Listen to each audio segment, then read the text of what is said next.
Bonjour à toutes et à tous, bienvenue à Parlons-en, le podcast audio et vidéo de la rédaction d'Espace Social Européen. Comme vous le savez, dans une grande séquence PLFSS qui s'étale du début de septembre jusqu'à l'adoption du texte, c'est-à-dire plutôt décembre. Donc on donne la parole à tous les acteurs. Mais cette semaine, on va parler pas vraiment du PLFSS, on va parler surtout du Covid, parce que le Covid, malheureusement, reprend du terrain en France. On a eu les annonces du Premier ministre la semaine dernière. La mobilisation est totale dans les réseaux, notamment dans les réseaux de l'assurance maladie. Et pour ce faire, et on va en discuter avec un intéressé, je donnerai la parole à Jean-Claude Barbeau, qui est directeur de la CEPAM du Loiret et accessoirement, il est aussi président de la session des directeurs de caisses d'assurance maladie. Monsieur Barbeau, Jean-Claude, bonjour. Bonjour Alexandre, on se connaît un petit peu, donc je t'appelle par ton prénom. Bon, pas de problème, c'est une grande famille, la protection sociale, voilà, c'est ce qu'il faut se dire. Voilà, Jean-Claude. Jean-Claude, on va rentrer dans le vif du sujet, on va parler de Covid, on va parler un petit peu de la gestion au sein des caisses, et on va parler un peu aussi de votre avenir en dernière partie de l'émission. Premier sujet, c'est le Covid. Le Loiret, dans une zone à risque, d'après ce que j'ai pu comprendre sur les sites Centre Public et Centre France Public. Et donc, je voulais te poser une question très simple. Concrètement, sur le terrain, quelle est la réalité? Est-ce que le Loiret, malheureusement, croule sous les cas positifs? Et comment vous-même, vous réagissez par rapport à cette nouvelle donne? Clairement, le Loiret ne croule pas sur les cas positifs, heureusement d'ailleurs, même si c'est vrai qu'on est en zone dite rouge, département rouge. Ce qui est sûr, c'est qu'il ne faut pas qu'il y ait de trou dans la raquette, parce que dans cette affaire, il faut absolument que l'assurance maladie soit en capacité de traiter tous les cas de personnes contaminées dont elle a connaissance. Clairement, c'est tous les cas que les labos nous transmettent et on sait que la personne est contaminée. Donc, il faut absolument qu'on la contacte sous 4 heures. Donc, il faut qu'on ait les ressources pour le faire, dans le Loiret comme ailleurs d'ailleurs. Et puis, auprès de cette personne, je le rappelle quand même pour qu'on comprenne bien l'enjeu, il faut qu'on l'incite évidemment à rester chez elle et surtout qu'on arrive à savoir avec elle quelles autres personnes elle a pu contacter dans les jours précédents, de sorte que nous puissions, nous, contacter ces personnes et les inviter à se faire dépister. Alors, on comprend l'enjeu. Les trous dans la raquette, c'est quoi? C'est que si nous n'avions pas les ressources à la hauteur des cas contaminés dans le Loiret ou en région, il y aurait le début d'un sujet. Ce n'est pas le cas. Alors, ce n'est pas le cas pour deux raisons. La première, c'est que nous avons fait le pari en région de mutualiser nos ressources. Donc aujourd'hui, lorsqu'il y a des cas de contaminés dans le Loiret, ce sont les ressources du Loiret, mais aussi les ressources des autres organismes de la région qui ont aussi des plateaux avec des téléconseillers qui traitent ce sujet, qui viennent traiter le cas le plus ancien dont on connaît le fait qu'il a été contaminé. Donc aujourd'hui, on a une capacité de traitement qui est supérieure au volume d'activité qu'on a à traiter en région. Donc, pas de souci, à tel point d'ailleurs qu'on aide d'autres régions. Voilà. Et puis, le deuxième sujet, c'est que le Loiret est en zone département rouge. Il faut aussi relativiser parce que, au fond, quand je regarde le nombre de personnes contaminées ramenées à la population, on a un taux de 60. Région centre, c'est 40. Mais si on compare à l'Île-de-France, c'est 100 et au Raz, c'est 150. Donc, on a 3 fois moins. Oui. Donc, on est un peu rouge, mais c'est un rouge pâle. Voilà. Donc, D'accord. aujourd'hui, pas de souci. En revanche, l'enjeu, c'est les semaines qui viennent. Clairement, c'est les. J'aime beaucoup cette phrase de Raffarin, la route est droite, mais la pente est forte. Mais à nous, la route, elle est sinueuse et la pente, elle est très dure. Elle est sinueuse parce que ce virus, sa vitesse de propagation, on ne la maîtrise pas. Or, c'est celle-là qui est déterminante pour savoir quelles ressources on va mettre. Et en même temps, on voit bien que les dispositifs qu'on met en place autour de ça changent. Récemment, le confinement, c'était 15 jours, aujourd'hui, 7 jours. Donc, ça nous oblige à réinventer perpétuellement notre organisation et notre mobilisation des ressources. Mais il y a un vrai enjeu qui est jusqu'où on pourra accompagner avec nos dispositifs la situation et le contexte sanitaire du pays. D'accord. Donc juste une information que vous m'avez donnée. C'est donc qu'il y a une sorte d'intermutualisation des ressources entre les différentes CEPAM selon entre guillemets, la volumétrie qui est générée sur certains sites qui sont un peu dans le rouge, c'est ça? Absolument. Et en fait, c'est même plus que dans la région, puisqu'on ne connaît pas et on ne maîtrise pas la vitesse de propagation du virus, qui est multifactorielle. Hein. Tout dépend de ce qui s'est passé dans les vacances, tout dépend de l'intensité des campagnes de dépistage. Eh bien, il faut toujours, et depuis le début, c'est-à-dire depuis le mois de mai, nous vivons dans l'incertitude, mais c'est très bien, ça nous fait progresser, ça nous fait être agile, et nous faisons en sorte qu'il y ait plus de ressources que nécessaire Mhm. dans toutes les régions. Hein. D'accord. Et le cap est défini quelque part par la Caisse nationale, qui nous dit, pour te donner un ordre de grandeur, c'est qu'il faut que vous soyez sur le plan national en capacité de traiter 20 000 cas par jour. Puis, on nous a dit 30 000. Puis, on nous a dit 40 000. Puis, on nous a dit 50 000. Et maintenant, il faut se préparer à 60 000, 110 000. Donc, on fait en sorte qu'il y ait toujours un peu plus de ressources que de nécessaire pour s'ajuster à la réalité dont on ne peut pas voilà, quantifier jour après jour ce qui va se passer. Mais ce qui est à peu près sûr, c'est que le virus circule et il faut tendanciellement mettre plus de ressources. Donc, D'accord. voilà pourquoi chaque région et chaque caisse met un peu plus que nécessaire pour pouvoir s'entraider lorsque dans une région ça flambe, comme du côté de l'Ora, comme du côté de l'Île-de-France, des Hauts-de-France, d'Occitanie, de la Corse. D'accord. Par rapport au dispositif des cellules qui sont en place dans les CEPAM qui ont été instaurées au mois de mai, hein, on se rappelle, au moment du déconfinement généralisé, est-ce qu'il y a des évolutions organisationnelles ou autres où on est sur le même dispositif? Alors, pour faire court, on est parti sur du local, puis du régional, puis du loco-régional, puis du loco-régional national. Voilà, pour faire Qu'est-ce que du court. loco-régional national, ça? Alors, c'est un concept, hein. Peut-être que c'est moi qui exagère un peu, mais Organisation, ça, Jean-Claude. au mois de mai, ça démarre. Chaque cas est invité à mettre en place un plateau. Il faut trouver des locaux, trouver l'équipement, trouver des volontaires. Des volontaires à ISO-activité à l'époque. Mm. Ce n'était pas si simple que ça. Un ordre de grandeur, pour notre caisse, ici au Loiret, on a eu à peu près une quarantaine de personnes volontaires. On en a mobilisé 10. D'accord. Parce qu'il n'y avait pas plus que ça à mobiliser compte tenu de l'activité au mois de mai. Donc ça, c'est le mois de mai, chaque caisse fait ça.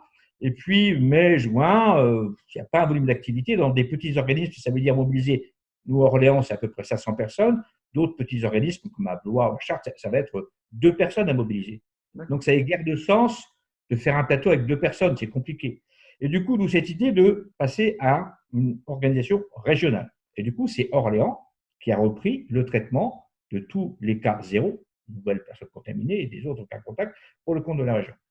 Et puis, patatrac, changement de décor, au mois de juillet, progression de l'activité de l'ordre de 200%.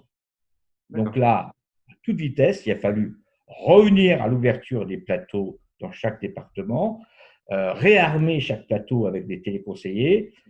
Ça n'a pas été si simple pour les caisses qui finalement, et notamment les directeurs qui avaient dit ben, on arrête tout puis on recommence, mais on l'a fait parce qu'on sait être agile. Et quand je parle ensuite de locaux régional, c'est que au fond, on a bien compris qu'il y avait une croissance du virus différenciée selon les régions et les départements. Ouais. Et du coup, a été mis en place un système où on demande d'avoir dans chaque région plus de personnes que nécessaire pour venir en soutien des autres régions. C'est pour ça que j'appelle ça du loco régional, donc, voilà, mais Ouais. en lien avec le national. Voilà, D'accord. ça c'est pour en fait l'organisation. Après, le plus compliqué n'est pas là, c'est de trouver les ressources. Voilà.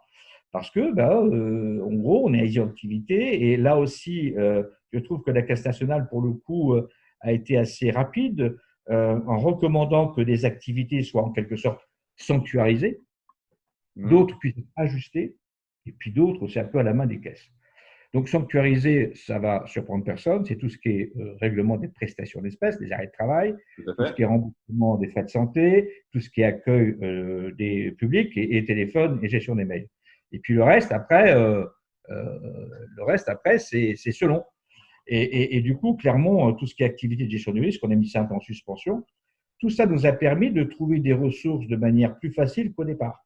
Et D'accord. donc, pour un ordre de grandeur, aujourd'hui, on a capacité, si je prends le plateau d'Orléans, mais c'est vrai sur les autres plateaux de la région, et c'est vrai, j'en pense sur l'ensemble des plateaux, nous y trouvons des assistants de direction, des chargés de communication, des conseillers informatiques services, des délégués d'assurance maladie, des techniciens de services relations professionnelles de santé. On peut même y trouver des techniciens fraude. Donc, il y a toute une famille voilà, qui fait qu'on est passé aujourd'hui à peu près une cinquantaine, une soixantaine de personnes mobilisables dans notre caisse contre une trentaine il y a encore quelques mois, il y a 2 mois.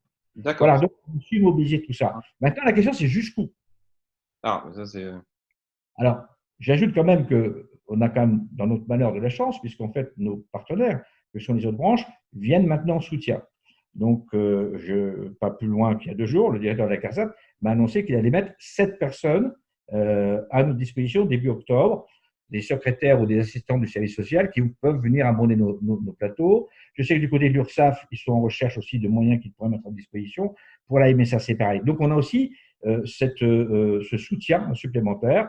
Et comme l'a dit récemment le Premier ministre, on a aussi une nouvelle allocation de contrat durée déterminée qui nous permet d'ajuster les choses. Donc voilà, on a revu notre organisation, notre pilotage et on a su mobiliser des ressources supplémentaires. Mais la question, c'est jusqu'à quand? Voilà. D'accord. Juste sur cette transversalité des services, entre guillemets, des différentes branches de Sécu, c'est une réalité juste locale ou c'est quelque chose au niveau national qui a été négocié? Bon, non, je pense que quand au mois de mars jusqu'au mois de mai, on s'est tous retrouvés confinés chez soi, on a repesé et reconsidéré les métiers.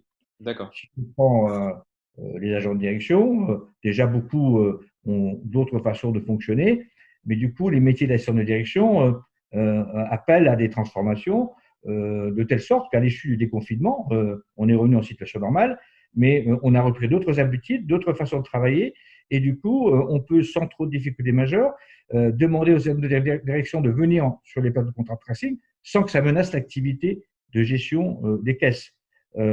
Sur la communication, ça pose aussi d'autres questions. Il y a peut-être d'autres façons de faire de la communication qui permettent de libérer des ressources. Alors, quand je dis ça, je fais attention parce que du coup, on va me dire, mais attendez, vous avez beaucoup trop d'effectifs. Ce qui est sûr, c'est que, en tout cas, cette gestion de crise, cette façon dont on a dû mobiliser les ressources, nous a obligés à revoir notre organisation, être encore plus efficace et effectivement permettre d'entrevoir peut-être un autre mode de fonctionnement des caisses du réseau à moyen et long terme, et notamment avec le télétravail. Jean-Claude, il a répondu à la question d'après avant celle que j'ai posée, mais je me suis mal fait comprendre alors. Jean-Claude, là, tu as répondu, vous avez répondu à la question sur l'impact un peu du Covid sur la gestion interne des caisses. La question que j'avais, c'était plutôt sur la transversalité, notamment des missions avec les CARSAT, les MSA, vous avez cité les URSSAF aussi en disant qu'il y avait parfois des échanges, des plateformes communes qui se mettaient en place. Je me posais savoir si c'était une question plutôt d'une dynamique, née d'une dynamique locale ou si c'était quelque chose de national. C'est spécifique au Loiret et certains territoires ou c'est dans tous les territoires ça se fait? C'est là aussi local et national. Thomas Fatoum récemment a bien indiqué qu'il avait eu un échange direct avec le directeur de caisse nationale pour les inciter à faire en sorte qu'il y ait un soutien réel. Et j'en vois les effets, puisque effectivement, il y a aujourd'hui des ressources qui sont trouvées, qui vont être mises à notre disposition. Et d'ailleurs, le virus n'atteint pas que des parties de population, il atteint tout le monde. Donc, c'est normal que toutes les branches se mettent en soutien. Voilà. Mais c'est avant tout avec une forte incitation nationale, on va dire. D'accord. Voilà. Toujours un peu sur le Covid, hein, c'est l'actualité, hein, oblige. Il y a une question aussi, c'est les relations avec les acteurs de terrain, les professionnels de santé, que ce soit le monde libéral en ville ou même le secteur hospitalier. Comment ça se passe? Vous avez des relations permanentes avec ces acteurs qui font face aux patients? On a de toute façon toujours des relations continues avec les professionnels de santé en ambulatoire ou en hospitalier. Dès le départ, l'idée c'était que les médecins hospitaliers ou encore une fois en libéral soient en première ligne. Et dès le départ, on a fait en sorte de voir avec eux dans quelle mesure ils pourraient nous aider, on pourrait travailler ensemble sur l'accompagnement des personnes qui ont le virus. Et on sait que les médecins en libéral, lorsque leurs patients ont eu un dépistage, on sait qu'ils sont contaminés, alors le laboratoire envoie assez classiquement ça au médecin traitant. Et du coup, le médecin traitant en a la connaissance et évidemment, on l'a incité à prendre contact avec son patient pour le conseiller sur ce qu'il fallait faire, le rassurer, et on lui a même proposé d'alimenter un outil qu'on appelle le contact tracing, qui est un outil dans lequel on met tout le nom, les situations des personnes contaminées, ainsi que des personnes que la personne contaminée a contactées.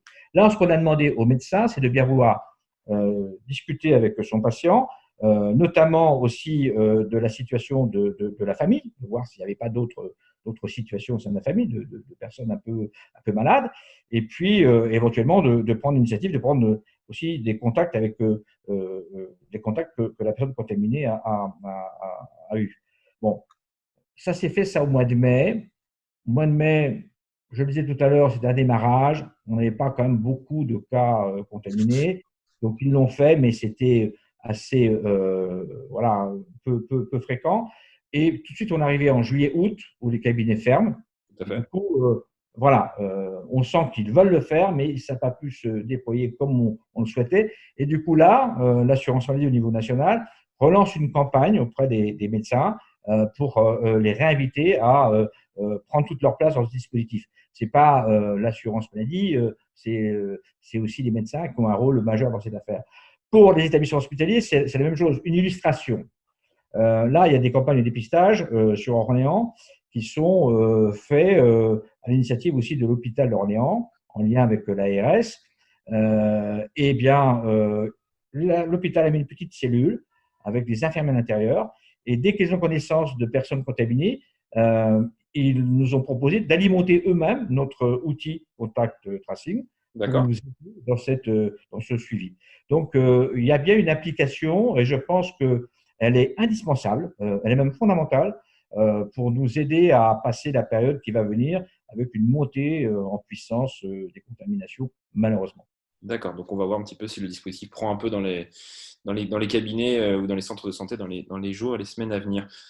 Dernière question, alors est-ce que le temps passe, Jean-Claude? Je crois que vous allez bientôt abandonner la présidence de l'association des directeurs de caisse d'assurance maladie.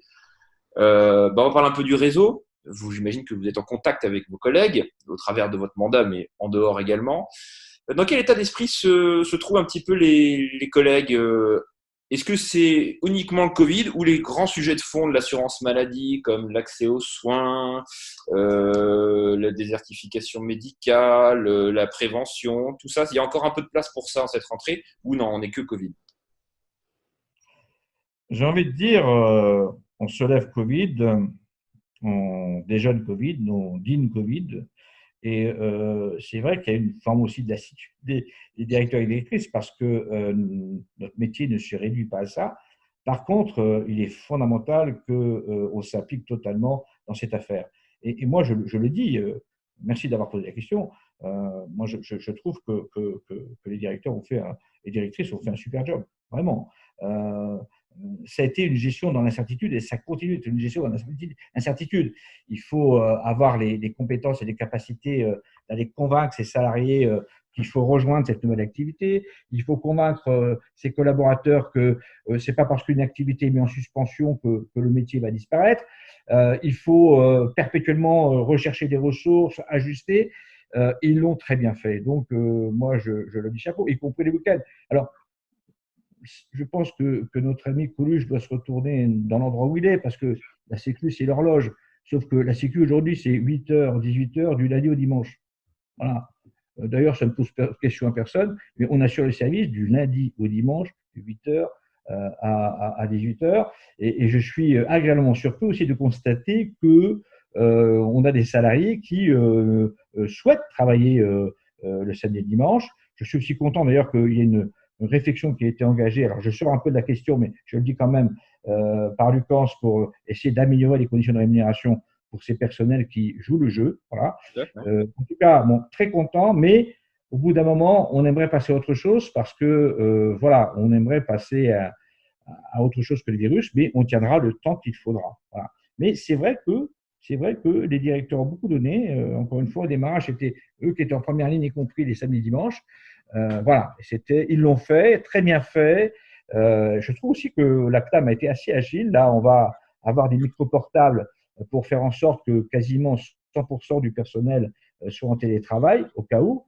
Parce qu'il ne faut pas oublier une chose, je reviens quand même au sujet, c'est que si le personnel de l'assurance maladie est contaminé, alors là, il y a un début de sujet. Ah Hein, oui. c'est plus personne. Hein, il n'y a plus de raquette du tout. Donc, voilà. En tout cas, les directeurs du réseau, oui, aimeraient qu'on puisse passer à autre chose, mais tiendront le temps qu'il faudra. Merci Jean-Claude. Merci de nous avoir accordé un peu de temps alors que j'imagine que les dossiers vont très vite tomber sur le bureau dans les minutes qui viennent. Une fois qu'on vous aura libéré, vos secrétaires trépignent derrière la porte. Merci à toutes et à tous. Bah oui, bien sûr.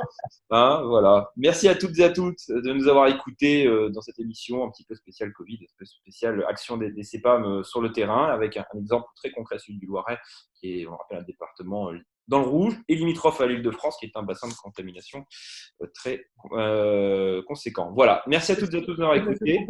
Merci Jean-Claude. À bientôt. Et on se retrouve la semaine prochaine pour un autre podcast. Possible qu'on parle un petit peu du rapport Vachey quand même la semaine prochaine. Voilà, sur la perte d'autonomie. À très bientôt. Merci, au revoir.